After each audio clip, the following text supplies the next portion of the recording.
မဲမင်္ဂလာပါဒီနေ့ဗီဒီယိုမှာတော့ survivor မှာသုံးလို့ရမယ့် gun မောင်5ခုပြပြသွားမှာပဲဖြစ်ပါတယ် RS gun 2ဒီထဲမှာရှိတဲ့တနက်တွေတော်တော်လေးကိုစုံပြီးတော်တော်လေးကိုမိုက်တဲ့ animation လည်းရှိပါသေးတယ်ဒါအပြင်အတန်နဲ့တနက်မှာထည့်တဲ့ပစ္စည်းကလည်းတော်တော်လေးကိုစုံနေပါသေးတယ်ဒီမောင်ကတော့တကယ်ချင်းအချင်းချင်းပြစ်တာပဲဖြစ်ဖြစ်အချင်းချင်းဆော့တာပဲဖြစ်ဖြစ်အသုံးပြုလို့ရပါတယ် item တွေကဘယ်လောက်ထိစုံလဲဆိုအမှ chain saw လဲပါပါတယ် chain saw ရဆိုတော့တော်တော်လေးကိုဒါပေမဲ့ပြင်းတဲ့အပြင်မှာ block တွေကိုလည်း AC ဖြစ်နိုင်ပါသေးတယ်ဒါအပြင်မှာအဲ့မှာကျွန်တော်အကြိုက်ဆုံးလက်နဲ့လေးရှိပါသေးတယ် RVG ဒါအပြင်မှာ dynamite လည်းပါပါသေးတယ် dynamite ရဲ့ပြည့်တဲ့ automation စတော်တော်လေးကိုမိုက်တယ်လို့ပြောပြီးအနီးကျချလို့ရအောင်လဲ crossbow နဲ့ဓာတ်တွေရှိပါသေးတယ်ဒါအပြင်မှာအေးဘူးနဲ့သွေးဖြည့်တဲ့ဘူးတွေလည်းပါပါသေးတယ်အနီအောင်ကတော့သွေးပိုတက်တာပဲဖြစ်ပါတယ်ခဲအောင်ကတော့အမြင့်ခုန်နိုင်တာပဲဖြစ်ပါတယ်လေဝင်အောင်ကတော့အမြန်ပဲဖြစ်ပါတယ်နောက်ဆုံးကျန်တဲ့အပြားကတော့ခံနိုင်စွမ်းပဲဖြစ်ပါတယ်ဒီမှာသွေးဘူးပါပြီးသွေးဘူးကိုဖြည့်လိုက်မယ်ဆိုတော့ခဏလေးအသွေးမှာပဲသွေးတွေအကုန်ပြည့်သွားမှာပဲဖြစ်ပါတယ်အဲ့ထဲမှာလက်ဆောင်ဘူးတွေချပေးတဲ့ drone လည်းရှိပါအဲ့ drone ဖြစ်စီးတော့ item ရမှာပဲဖြစ်ပါတယ်ခါတလီကြရင်လည်းကြည်ရတဲ့သူတို့ခါတလီကြရင်လည်း energy ကျွေးနေသွေးဘူးရတတ်ပါတယ်အဲ့မှာ gun craft ရဲ့သေးပဲရဲ့ GE craft ရဲ့သေးပဲနှစ်ခုထပ်ပါလာပါတယ် gun craft ရဲ့သေးပဲတွေမှာဆိုတော့ gun တွေအပြင်အဲ့မှာလက်နက်တွေမျိုးစုံရှိပါတယ်ဒီမိုပေါက်စင်းမှာဆိုရင်လည်း GE ပါတဲ့အပြင်မှာတနက်မှာထည့်ပစ္စည်းတွေပါပါသေးတယ်အချို့ပစ္စည်းတွေကိုလည်းကျွန်တော် craft သေးပဲမှာ craft လို့ရပါသေးတယ် Morning Star Warpack ဒီမှာဆိုတော့ helmet နဲ့ chest plate armor နှစ်ခုထပ်ပါလာပါတယ်ပြီးတော့အဲ့ထဲမှာပါတဲ့ animation တော်တော်လေး realistic ဆန်ပြီးတော့ကျန်တဲ့ဟာတွေဆို 3D လောက်ရှိပါသေးတယ်ဒါပေမဲ့ဒီမော့ကတော့လက်တာတော့လက်ပါတယ်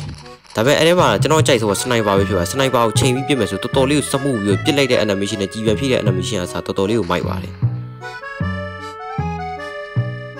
အဲ့ထဲမှာတနက် reload style နဲ့အစားတော်တော်လေးကိုမိုက်တယ်လို့ပြောလို့ရပါတယ်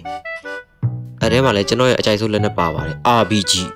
အဲ့ထဲမှာကားလေးလိန်ပြန်နေစုစုက9စီးလောက်ရှိပါတယ်အဲ့ထဲမှာ speed boat လည်းရှိတယ်တင့်ကားတစ်စီးပါတယ်ပြီးတော့လိန်တစ်စီးပါတယ်ပြီးတော့ကား3စီးလည်းထပ်ပါပါသေးတယ်ဒါပေမဲ့သူတို့ကကြီးပြစ်လို့ရလားမရလားတော့မသိပါဘူးဒါပေမဲ့ကျွန်တော်တို့စမ်းကြည့်ရမရပါဘူးတော်လေးကိုမိုက်တဲ့အချက်ကတော့အဲ့ထဲမှာပါတဲ့ကားတို့တနက်တို့က craft ကလွယ်လွယ်လေးပါ Project Homeland Legendary ဒီမှာပါတဲ့တနက်တွေတော်တော်လေးကိုမိုက်တဲ့အပြင်မှာတော်တော်လေးကိုကျန်တဲ့ animation တွေ damage တွေလည်းရှိပါသေးတယ်။နောက်ထပ် damage ပြင်းလဲဆိုဝါးတန်း3ချက်ထဲနဲ့ပြစ်ပြီးတတ်နိုင်တဲ့တနက်တော့ရှိပါသေးတယ်။အဲဒီတနက်ကတစ်ခါသုံးဖြစ်နေဆိုကျွန်တော်မသိခဲ့ပါဘူး။အပြင်အထက်မှာအခြားတနက်တွေလည်းရှိတဲ့အပြင်မှာအယောင်ဆိုးဆိုးလေးလေးနဲ့တော်တော်လေးကိုမိုက်တယ်လို့လည်းပြောလို့ရပါတယ်။ကျွန်တော်လည်းဒီမော့နဲ့ဝါးတန်းအဆန်းတက်ဖို့ဆုံးဖြတ်လိုက်ပါတယ်။ကျွန်တော်အချိန်နဲ့ဘယ်လောက်ဆိုမဲဆိုတော့ break တော့မကြခင်တွေ့ရတော့မှာဖြစ်ပါတယ် Round 2 Fight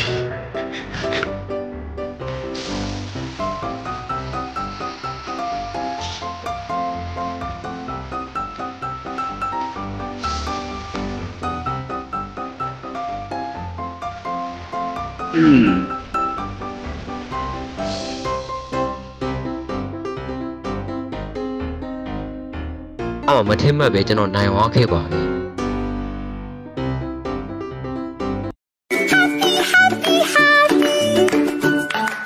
ဒီထဲမှာပါတဲ့ gun craft မယ်ဆိုတော့နည်းနည်းလေးတော့ဈေးကြီးပါတယ်အစလုတ် gun 2ဒီထဲမှာပါတဲ့တက်တဲ့အမိုက်တယ်ဒါပေမဲ့အရင်တော့မဟုတ်ဘာလို့လဲဆိုသူ့မှာ animation မပါဘူးဒါပေမဲ့သူ့မှာပြစ်လို့ရတယ် 3D လည်းစမ်းတယ်အားပြောမှာမကမိုက်နေတဲ့လူတွေတော့လည်းတော်တော်လေးအဆင်ပြေတယ်လို့ပြောလို့ရတယ်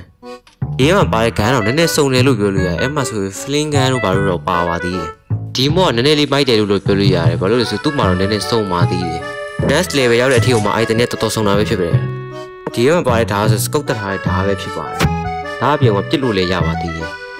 ဘာလို့ sniper ကိုမသုံးဘဲဒီဓာတ်ကိုသုံးလဲတော့ကျွန်တော်လည်းမသိပါဘူးဓာတ်အပြင်အထဲမှာအခြားတနက်တွေလည်းစုံစုံလေးလေးပါပါသေးတယ်ဒါပေမဲ့နည်းနည်းထူးဆန်းတာ craft သေးပဲမှာအခြား item တွေပဲ craft လို့ရတယ် gun တွေကြတော့ craft လို့မရအောင်ဖြစ်နေတာပဲဖြစ်ပါတယ် A block gun ဒီ gun မောနောက်ဆုံးမောဖြစ်ပါဒါပေမဲ့သူ့မှာ armor 2ဆုံး3ဆုံးနီးပါးတော့ရှိတယ်တော်တော်လေးကိုမိုက်တယ်လို့လည်းပြောပြီးသူ့မှာလည်း animation လည်းရှိပါသေးတယ်ဒါနဲ့ကျွန်တော်ဘယ်လိုမေးဆက်ရှင်ကိုလူကို subscribe လုပ်ပေါ်လားအဟုတ်ချင်းလို့လိုက်ပါလုပ်လိုက်အဟုတ်ချင်းလိုက်နဲ့ subscribe နှိပ်လိုက်ပါစိတ်မရှိပါနဲ့ကျွန်တော်စပါ လူရှင်လို့ ဒီကမှာပါတဲ့တနက်တည်းတော်တော်လေးကိုမိုက်တဲ့အပြင်မှာ realistic နဲ့လည်းတော်တော်လေးစံနေပါသေးတယ်ဘာလို့လဲဆိုတော့ချိန်လိုက်ပြီဆိုတော့ဘေးနာမှောင်သွားပြီးတော့အရှိကလည်းအငွေ့ကြီးထွက်လာပါသေးတယ်ကိုသွေးနေနေဆိုရင်လည်းဘေးနာနဲ့အနီရောင်လေးပေါ်နေမှာဖြစ်ပါတယ်ဒါပေမဲ့တော်တော်လေးကောင်းတယ်လို့ပဲနည်းနည်းလေးတော့လက်ပါတယ်အဲ့ပါလေလက်ပြုံပုံသဘုံပါလာပါသေးတယ်သူ့ပြစ်လိုက်တယ်ဆိုရင်အငွေ့ကြီးထားလာမှာဖြစ်ပါတယ်ပြီးတော့အဲ့မှာကြီးဖိရဲ့ animation ကအစားတော်တော်လေးကိုစားပါတယ်တနက်တည်းပြုံမှာအခြားဟာတွေလည်းပါပါသေးတယ်အဲ့မှာဆိုကြည်ပေါက်တွေပါပါတယ်ဖောက်လိုက်ရင်တော့ကြည်ရထွက်လာမှာဖြစ်ပါတယ်ပြီးတော့တစ်သားပြားတွေပါကာထားတဲ့ပုံလေးနဲ့အခြားအပြင်မှာပါတဲ့ဟာတွေတော်တော်များများလေးပါပါသေးတယ်ပြီးတော့ဖောက်ခွဲပစ္စည်းပါတဲ့ဘုံတို့ပါတို့အခြားအများကြီးပါပါသေးတယ်ဒါအပြင်မှာတဲအိတ်လေးလည်းပါပါသေးတယ်တော်တော်လေးကိုမိုက်ပြီး role playing ဆိုရတော်တော်မိုက်တယ်လို့လည်းပြောလို့ရပါတယ်ပြီးတော့တနက်တည်း crafted တီးပဲနဲ့အခြားပစ္စည်းမျိုးစုံလည်းပါပါတယ်ပြီးတော့မြေမြုပ်ဘုံလေးလည်းပါပါသေးတယ်အေးကိုတော့တတိထားအရှိမဘုံရှိရနော်ဟုတ်ကိုတော့တတိထားလို့အဲ့ဒီကဘာတော့ဟာကိုတော့တတိထားတော့ဘေးနားမှာဘုံနေရှိရတော့ကိုတော့ဘာတော့ဟာဒီတော့တော်တော်ကန်ကောင်းတာပဲစွန်းနာတော့သူကသူဘုံမှန်တီးပါကျွန်တော်နဲ့မဆိုင်ပါဘူးနော်အဲ့ဒါကို crafted တီးရလဲတမုံထူးခြားနေပါသေးတယ်ဒါအပြင်တနက်ကို UU item တွေနဲ့ craft လို့မရဘဲနဲ့သူ့ကို crafted item တွေကိုအရင် craft လို့ craft လို့ရပဲဖြစ်ပါတယ်သူ့ crafted item တွေနဲ့အခြားသုံးဆောင်ပစ္စည်းတွေတော့ crafted တီးပဲမှာ craft လို့ရပါတယ်ဒီမောကနောက်ဆုံးမောဖြစ်ပြီမဲ့တော်တော်လေးကိုကောင်းပြီးတော့ animation တွေအစားတော်တော်လေးမှ realistic lesson နဲ့တော့ကျွန်တော်က high recommend ပေးပါတယ်အားလုံးပဲကြည့်စုပဲဆိုကျေးဇူးများတင်ပါတယ် like subscribe လုပ်ဖို့လည်းမမေ့ပါနဲ့ဘာလို့လဲဆိုကျွန်တော် subscriber 2k ပြည့်တော့ပါမယ် 2k ပြည့်ကျွန်တော် day 100 ထပ်ဆုံးမှာဖြစ်ပါတယ်အားအပြင် subscribe လုပ်တဲ့လူကလည်းအဝေးစီးထိထိုးကြနေပါတယ်အားကြောင့် subscribe လုပ်ပြီးဘေးနာ comment လေးတီးပေးဖို့တော့